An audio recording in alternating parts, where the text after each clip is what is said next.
So hey, people of God, this is Rashana B back with On My Way Up Movement, and I'm back with another word. So people of God, God led me to read Psalm 123. And so what I loved about 123, because this is what they're telling him. They're saying, the mercy of God, keep your eyes fixed on him.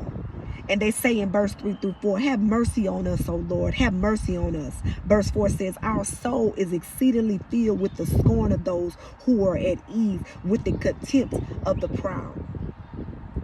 They said that they will keep their eyes fixed on God until God helps them. Let me tell you some people of God, there comes a point in time where you've done all the warfare, you've done all the Bible reading, you cleaned up your life, you've gotten your act together, you've been delivered. Okay, you're doing everything that God is asking you to do. You're helping advance his kingdom. You're encouraging, you're evangelizing, you're inspiring. You may be, participating in intercessory. You're doing all the things that God is asking you to do, and you're still in a position that you find unfavorable. This is when you have to depend on mercy. Okay, see, this is why Jesus Christ's birth is, his sacrifice, his crucifixion is so important. And a lot of us start to believe, we get caught up in spiritual warfare, and then some of us go to the other extreme, and then we get into the grace teaching. Okay, it all boils down to, you have done all that you can do to stand. Now you call upon the mercy of God. Okay, you keep your eyes fixed upon God until he shows mercy upon you.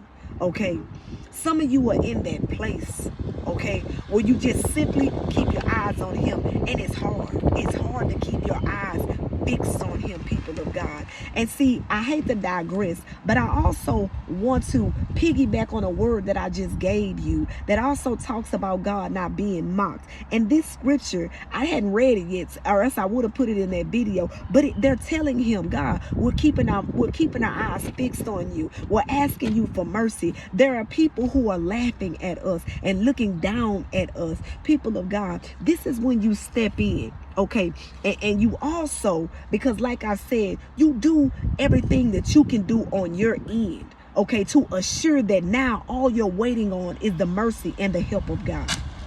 Okay, and so this is where you cancel every event of sorrow, tears, demotion, disgrace, shame, tragedy, sorrow in your life. Cancel all the assignments, the diabolical plot, schemes, and assignments, okay, that the enemy has programmed to cause demotion, shame, disgrace, mockery, derision, contempt, rejection, okay, embarrassment, tragedy, sorrow, tears, affliction upon your life. Okay, and so that's what the Israelites have done. They are saying, God, okay, there are people who have caused these things. There are people who are getting a rise off of this. They know that you are the God that we serve.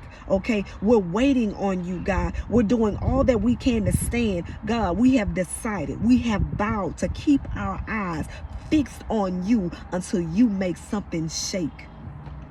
Okay, the mercy of God endures forever, people of God.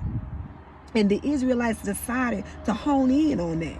Okay, that's why I'm telling you, there's two extremes in this fight of faith, or in this stand in faith, and sometimes you can get caught up in warfare to where now you don't realize it, but now you're acting within your own strength and feeling like that you don't need God, that all you need to do is implement warfare tactic. And then you got some people who are just way too foreign to the grace teaching, to where they're actually just passive, and they just getting beat all over the head, and they're just saying God gonna do it when he decide to do it. And no, there is an in-between.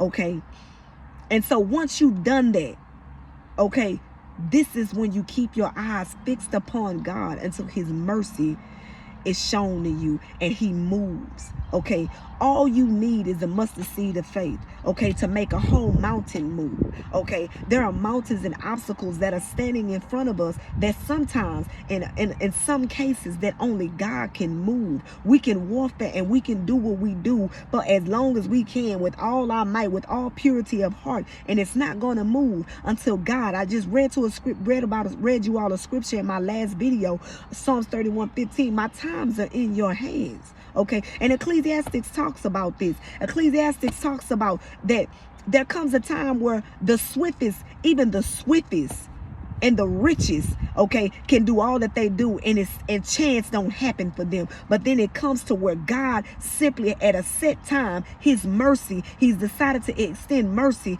and to help you out.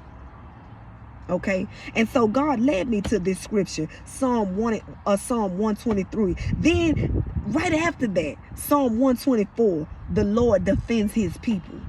He defends them. He honors them. He honors their requests. He extends mercy to them. Why? Because they kept their eyes fixed upon them until he extended mercy. People of God, I hope that this encourages you. I hope that this blesses you. And I will be back with another word. Please like, subscribe, share, and tell me what you all think about my content.